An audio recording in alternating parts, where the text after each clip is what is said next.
Congratulations, this is your new ZSEV. Now before we get started, I'm going to take you through a few aspects of the car, and one of those is that the car is going to come with 2 keys, alright? So to unlock the car, I can operate that through the remote control. To lock it, I can do the same thing. From this location, I've got full opportunity to get in and out of the car, but when I lock the car, everything stays locked, including the doors and the back of the car. So let's have a look through the car now and see where we get to. So from the back, it's well appointed, it's a nice design, and certainly be good to see on the road. From the left hand side, you can see it's got some great lines and it's got some nice wheels on the car. From the front, it's an upgrade from the last car, as in that it had a grille. This one doesn't have a grille. Now in the front, you'll also see things like cameras, and you'll see this down here, which is part of your autopilot, some of the safety regime that comes with the car. I'm going to unlock the car now, and when I do that, that gives me access through to the charging ports. If I lock the car and that charging port is open or closed, it will be locked and no one can gain access to it. I'm going to show you just a couple of things inside here. So in the very top here, we have what we call our type 2 to type 2 charging cable. This is for something like at home or at work. You might have a facility for that. This will take from 7 kilowatt up to 11 kilowatt charging. And then inside here is our fast charging mode. So if you go to a facility and it is offering 50 kilowatt charging, this is the type of fixture you will see, or plug you will see. It'll have the 2 ports on the bottom, which is a DC charging, and also the AC at the top. So it is quite a big plug, but there are locations around that have these facilities that you can use. Currently some of those are chargeable, so using ChargeNet to charge it at those facilities will require a fob key and some credit on a card. Now this here on the right hand side indicates the level of charge in the car, and when you first put the charging cable in, what will happen is this will go green into blue, and then that will tell you it's in charge mode. So again, this one's for generally at home or a facility at work where it's a controlled environment for charging. So we'll close that off now. There's a little spot in here for just in case it gets towed. The car has gone into lock mode. Comes with a 7-year warranty and 7-year roadside assist. And you'll find that sticker here, and on the back side of this you'll see the 0508 number. Also you'll see little cameras around the car. This is the camera itself. There's 360-degree cameras on this unit. And one of those is also located down the back of the car. You can see right there. Sensors all around the car for a very good reason, and that is to sense anything that might be operating that you don't know about when you're around the car. Now opening the back's relatively easy, and we have like a shelf type program in here. This is the higher shelf, the higher level for items. If you want to store them into the bottom, low and left and right hand side, you can. There's storage underneath, and this is where you will find your charging cable for home, and I'll pull that out so I can show you that in a second. There's an inflation kit down here also. That inflation kit is used in case you get a flat tire and you're away from, say, the city and you need to inflate the tire. Some rubber sealant will seal the tire until you get to a location to replace the tire. Also an emergency triangle, which is also supplied inside here as well. Okay, so I'll take this out, and this is what you use at home.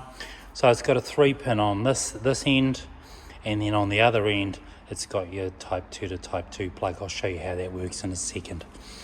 Okay, so let's get back to where we are now. Let's have a look inside the car itself. I can't access the car, but with the keys, and they're on top of me, or they're in my bag, I can actually just push this button here, unlocks the car. Okay, Now I've got access to the front left hand side. I can look inside the glove box and I'll find my service book and my manual if I need it. Remember, that service book there is valuable. It'll need to be filled in when the car comes in for a service. From this side, aesthetically, it looks pretty nice with the exposed stitching in red.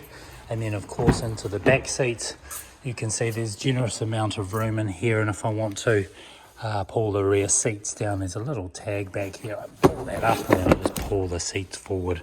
Gives me all that extra space. Okay, let's get round to the driver's side.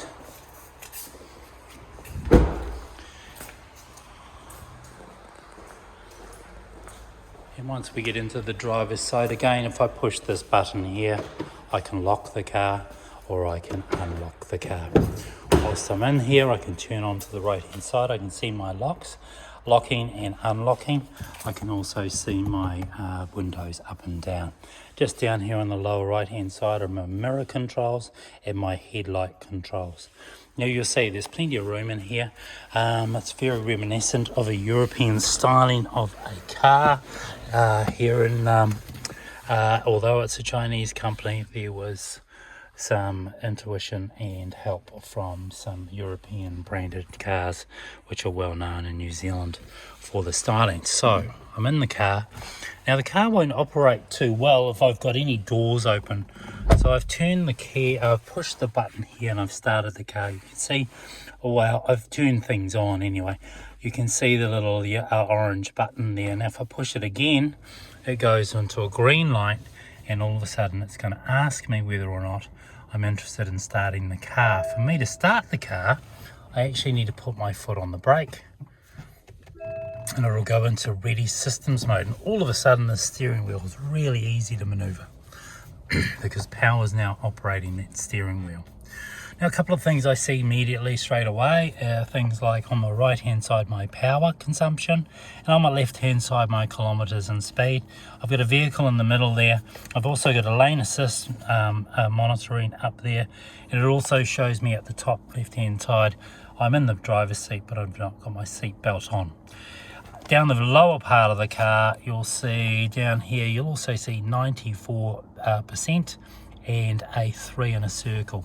I'll come to that in a second. So the 3 in a circle means regeneration mode. That's when the car itself, when you're driving the car, you can actually regenerate through regenerative braking and or deceleration. So this is called cruise, just down here in the middle. And as I toggle through that, if we look at the 3, I can change that to a 2. It's less aggressive, and then change that to a 1 where I'm gliding up to the lights and I have to use my brakes to stop. In 2, slightly a little bit more aggressive, it's softer and certainly got more control over the car. And in 3, most of my corporates that I work with will operate the car in 3 around the city and then take it out of 3 when they go out of town. So it's freer wheeling. Right, on the left hand side you see normal. So normal, and we want to change our mode. So the mode's right here, toggling up and down. As I toggle up and down, you see the normal change to eco, and I've got 396 kilometers. And if I go to normal, I'm down to 282, and then if I get into sport mode, it's 268. Now of course we know what sport mode is. The car's going to go slightly perform slightly better or faster, whatever you might want to call it. And then normal mode, that's when you're sort of going on long distances. If I was going on a long distance, I'd probably put it in an eco mode and try and get the best mileage out of the car I can. Now you'll see on the left hand side you've got your lights, and then you've got your cruise control and the distance control between the car in front of you and behind you, also down here. For that to work, you need to be in cruise control, and then everything will operate okay. Getting down to here on the right hand side, we've got our wiper controls, and again that's set to auto. And then what I call this is just down here in my middle. This is where I'm just actually toggling through. I call it a library, it's my nickname for it. And I toggle through, and it just gives me information on the car. I can look at all sorts of things like regenerative braking, how long the car's been operating. I can do all of that if I want to. Okay, to alter the steering wheel, I can just do this up and down here, up and down, and then if I don't want to do that, I can get well, if I'm happy with that position, I stay there and I don't do anything else. Alright, so now we're getting into the infotainment system. This is the nuts and bolts of the car, because of course this operates and gives you a lot of integration and communication with your phone and or you by looking at things at a glance. So at a glance, I can see the charge is 93, 82 kilometers of range. That matches that down there in normal. I've got my radio station. It has Android Auto and Apple CarPlay. Navigation if I want to, and all I do is just tap this. It'll tell me where I am today, and this is where I'm sitting. And then of course if I want to search, I can search something out. But if you're using Apple CarPlay or Android Auto, you can use that from your phone, because I'm sure it's got way more information than reloading it into here. So come out of there, and remember the golden rule is hitting the home button anytime you want to go back to this page, and then I slide it across. So this is where things get a little bit more technical.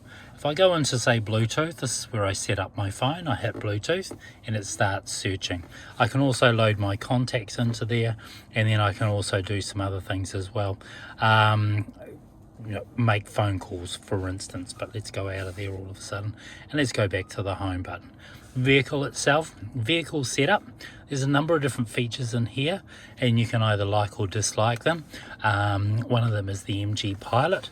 Some drivers go, and I prefer not to have lane assist, so you can get rid of lane assist, and it asks you to confirm. Once you confirm, you can confirm that too.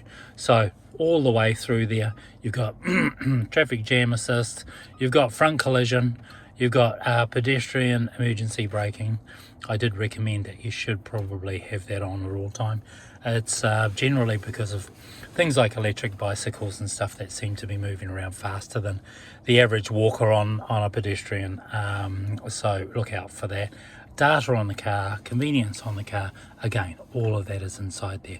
Now again, what do? I go back into home and I get out of there. Now if I'm sitting in the car, for instance, and I want to see what's going on around me, I hit 360-degree view. I might be looking for, say, my daughter's bike. She might have left in the driveway, or making sure that nothing's around me, even the dog, whatever. And as you can see, all I'm doing is just pushing areas where I might want to know what is going on with the car. I can get into 2D mode also, which is pretty similar. But it just rotates a few things, and it's quite cool, and people love it. And again, as I turn the steering wheel, you can see me turning the steering wheel now, you can also see the direction finder on the camera watching the wheels moving from back to forth. Okay, so outside of there we've got our air conditioning. I can go in there and I can change the air conditioning up, and I can put it in different areas. I might pop it onto the top end, I might pop it onto the windows. It's relatively easy to operate.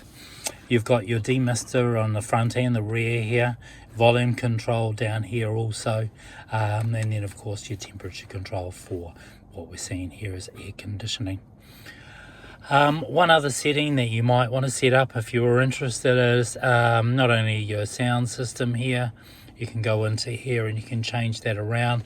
Loudness, you can go into your EQ, pick pop or vocal, and it selects it for you. Come out of there all of a sudden, and I can go, okay, well, what else have I got? And I can go through, and one in here is called Bind My Phone. So this is one where you bind your phone, open that up, load the MG iSmart app to your phone, and then after that you're binding your phone through a QR code. The QR code's related to the car, the app is related to your phone, and then links you to the car. Then what you can do from there is all of a sudden you've got total control over your car from inside your office, on a plane, in Fiji. You can turn it on, turn it off, you can turn the heating on before you even arrive. You can check your battery, a number of different features. It's a great feature to have, and again, it's in the palm of your hands, so that integration is really, really cool. Alright, so we get out of there and we're inside out this mode. We've got driver controls, D for drive obviously, N for neutral, R for reverse, let's put it in reverse, and all of a sudden my camera's working in front of me. When I want to stop the car, when I stop the car and I want to park it, all I do is push the top, it parks it, and you can see it, and you can also feel it when you're parking the car. All right, I want to have a look at the battery at a glance. It's going to pull that up. All I'm doing is toggling, and it's just going to give me information. All right, so now we're past this piece. I'm going to get into the bonnet, and I'm going to show you the areas you can't play with, because it's going to be a bad idea. Right, so let's grab this charger.